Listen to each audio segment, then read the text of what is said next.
இந்த வேலையை பண்ணுறதுக்கு மட்டும் எனக்கு டைம் கிடைக்கல அப்படின்னு நான் சொன்னேன்னா அது சுத்த போய்.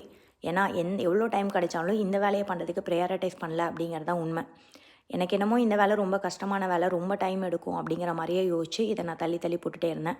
அம்மா இந்தியா கிளம்புறதுக்கு முன்னாடி வீட்டு மிளகா அப்படியே அரைச்சி வச்சுட்டு போயிருந்தாங்க. 2 டப்பா நிறையா இருந்துச்சு. கிட்டத்தட்ட 10 மாதம் அதை ப்ராப்பராக யூஸ் பண்ணி முடிச்சிட்டேன். இப்போ லாஸ்ட் 2 மந்த்ஸாக அந்த மிளகா பொடி இல்லாமல் அப்படியே கை ஒடிஞ்ச மாதிரி இருந்துச்சு.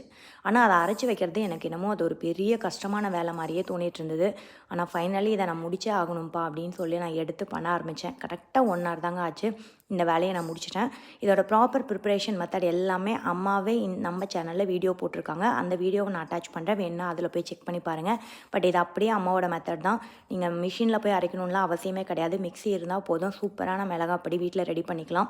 இவ்வளோ ஃப்ரெஷ்ஷாக ஹெல்த்தியாக கிடைக்கும் போது ஏன் கடையில் போய் வாங்கி யூஸ் பண்ணுவானே, அந்த மாதிரி உங்களுக்கே தோண ஆரம்பிச்சிடும். நான் இதுதான் ஃபஸ்ட் டைம் பண்ணேன். ஆனால் உண்மையாகவே நல்ல அவுட்கம் வந்திருந்தது.